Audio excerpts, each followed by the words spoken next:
Tomorrow, Saturday, January 10th, I will be attempting a new college basketball challenge that I am calling the George, where I will be going to 3 games in 3 different arenas in the span of about 6 hours. It's called the George because I'll be attending home games at George Mason, George Washington, and Georgetown back to back to back. The first game is VCU at George Mason, tipping off at noon Eastern, and I'm pumped for this game. 2 of the very best teams in the A10. George Mason's off to a 15-1 start. Tony Skinn has his squad rolling. VCU's 11-5, but don't let the record fool you. This is a really good team that will be in the mix for the A10 title. I'm so excited for this one. Now here's where the real challenge begins, and this will be the hardest part of tomorrow, is getting to the George Washington game before tip-off. Now I plugged in approximately the time that I would be leaving Eagle Bank Arena in Fairfax, Virginia to get to Charles E. Smith Center in DC, and Apple Maps is trying to tell me that it's only going to take 32 minutes, and knowing DMV traffic like I do, it's gonna take longer than that. Like, I'm almost positive it's gonna take longer than 32 minutes.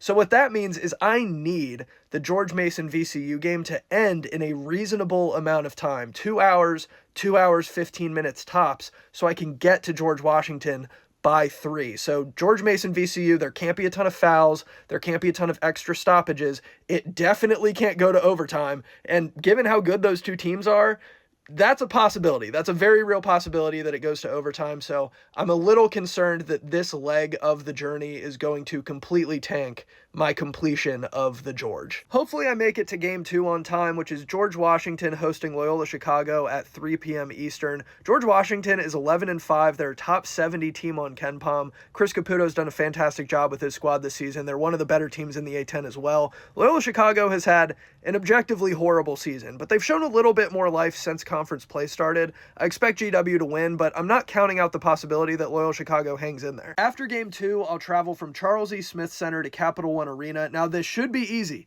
It should be stress-free. As long as GW and Loyola Chicago don't go to double overtime or something, I should make it with plenty of time to spare. And lastly, we round out the George with game 3 as Georgetown hosts Seton Hall, tip-off scheduled for 6 p.m. Eastern. These two teams have kind of had opposite seasons up to this point. Georgetown is a talented roster that just hasn't really put it together. They've been a little disappointing, haven't performed as well as myself and many others expected them to, and Seton Hall has outperformed expectations. There weren't many people banging the drum for this Seton Hall team entering the season, but they've looked pretty strong up to this point. Shaheen Holloway's done a great job. I think with this being a home game for Georgetown, could swing it a couple points in their favor, and I actually think this could be a really exciting game. So that's the George, 3 games, 3 arenas, back to back to back. The only real challenge part of it, I guess, is getting from George Mason to George Washington on time. If George Mason was the middle game, I would probably be cooked. Make sure to hit that follow button, and I'll keep you posted on how it goes.